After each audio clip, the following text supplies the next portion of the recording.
तो चलिए एक गेम खेलते हैं। मैं आपसे कुछ क्वेश्चन पूछूंगा। अगर ये चीज आपके साथ होती है तो आप एक एक करके अपना फिंगर क्लोज करें। किसी नॉर्मल दिन पर कपड़े डिसाइड करने में आपने काफी समय वेस्ट कर दिया हो। कन्वर्सेशन स्टार्ट होने से पहले उसका रिहर्सल स्टार्ट कर दिया होगा। पुराने मैटर्स को लेकर अक्सर सोचा करते हो। मैसेज तो टाइप कर लिए, लेकिन अब सोचो कि भेजूं या ना भेजूं। ऐसा आर्गुमेंट जिसके होने का 1% भी चांस नहीं है, लेकिन फिर भी उसे सोचते रहते हो और उसका प्रिपरेशन करते रहते हो, और सोच सोच कर ही दुखी हो जाते हो, और सोच सोच कर ही खुश हो जाते हो, और सोच सोच कर ही बहुत सारे अलग अलग डिफरेंट टाइप्स के इमोशन को फील कर लेते हो। ये सब होता है ओवर थिंकिंग के कारण। ओवर थिंकिंग आज के ज़माने में कॉमन हो चुका है, लेकिन ताज्जुब की बात यह है कि लोग इसके प्रॉब्लम के नज़रिए से देखते ही नहीं। ओवर थिंकिंग के कारण एंजाइटी, डिप्रेशन, अनहैप्पीनेस, प्रोक्रेस्टिनेशन जैसी बड़ी चीजें होती है। लेकिन आज की इस वीडियो में हम ओवर थिंकिंग का पर्चा निकाल के रख देंगे और ओवर थिंकिंग को रीफ्रेम करके एक वेपन की तरह इस्तेमाल करना भी जानेंगे। तो चलिए स्टार्ट करते हैं। पहले इसके साइकोलॉजी को समझ लेते हैं। हमारा जो माइंड है वो हजारों सालों से इवॉल्व होते आ रहा है।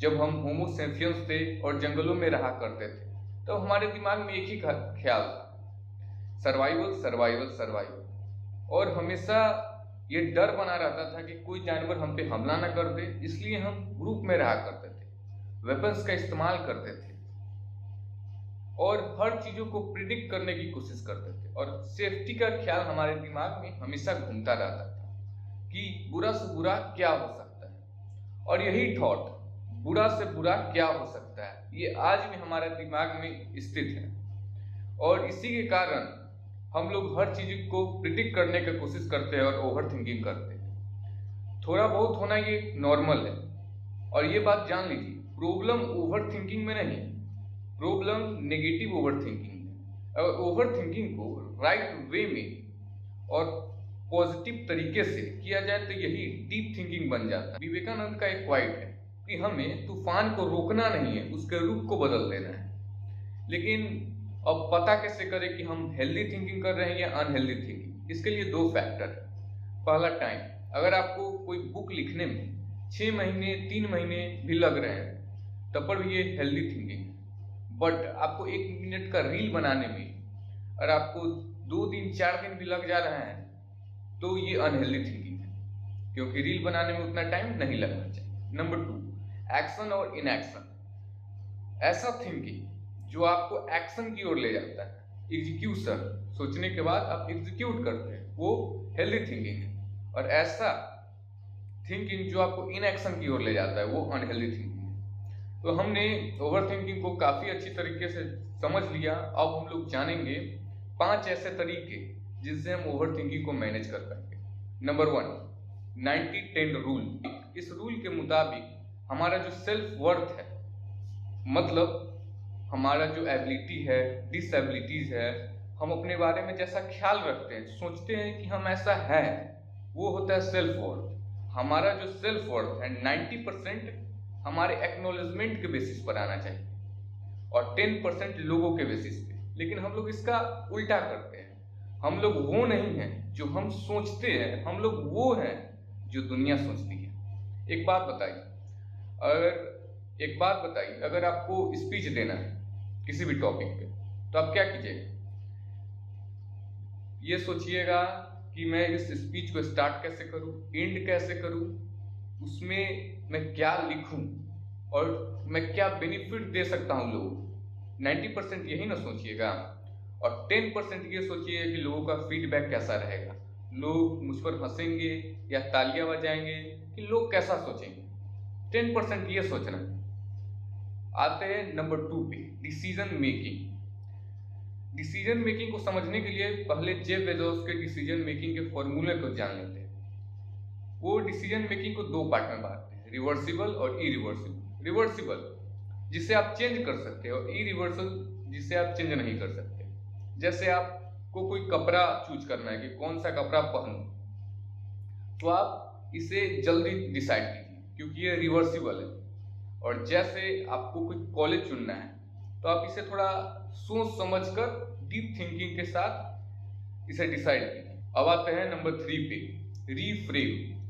आपको किसी चीज को प्रॉब्लम ओरिएंटेड नहीं देखना है, उसे सॉल्यूशन ओरिएंटेड देखना है। जैसे आपको कोई प्रेजेंटेशन देना है तो आप क्या करते हैं, ये सोचने लगते हैं कि मैं जाऊंगा तो मुझसे गलती हो गई तो क्या होगा, मैं अच्छा से प्रेजेंटेशन नहीं दे पाया तो क्या हो गया, मैं डर गया तो क्या होगा, ये प्रेजेंटेशन खराब हो गया तो क्या होगा। तो इसे प्रॉब्लम के नजरिए से नहीं, सॉल्यूशन के नजरिए से देखिए। अगर मैं डर गया तो क्या, नर्वसनेस तो सबको होती है, और मुझसे गलती हो गई तो ये तो लर्निंग अपॉर्चुनिटी है, और मेरे से ये काम नहीं हो पाया तो कोई बात नहीं, मैं फिर से ट्राई करूंगा, और भी अपॉर्चुनिटीज है। अब बात करते हैं नंबर 4, अवेयरनेस। आपने कभी ट्रैफिक पुलिस को देखा है?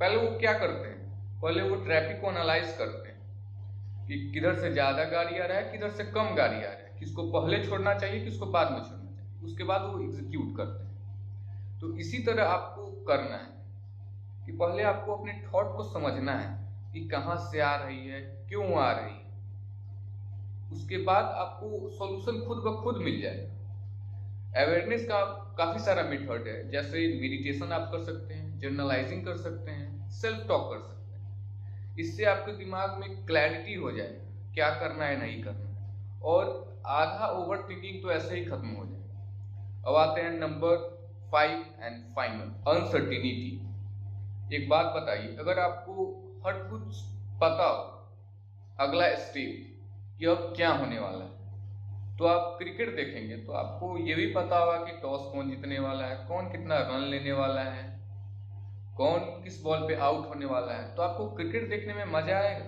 नहीं आएगा। उसी तरह लाइफ है, और लाइफ में अगर हम हर चीज को प्रिडिक्ट कर पाते हैं तो लाइफ में एक्साइटमेंट ही नहीं होती, न कोई थ्रिल होता, न हम अपने ग्रोथ कर पाते, मैक्सिमम पोटेंशियल को अचीव कर पाते। इसलिए अनसर्टिनिटी को एक्सेप्ट कीजिए और आगे बढ़िए। इतना क्या सोचना कि जिंदगी में क्या होगा, कुछ ना होगा तो तजुर्बा होगा। So thank you for watching. आज के लिए बस इतना ही, लेकिन इस वीडियो का क्रेडिट जाता है हिमेश मदान सर को।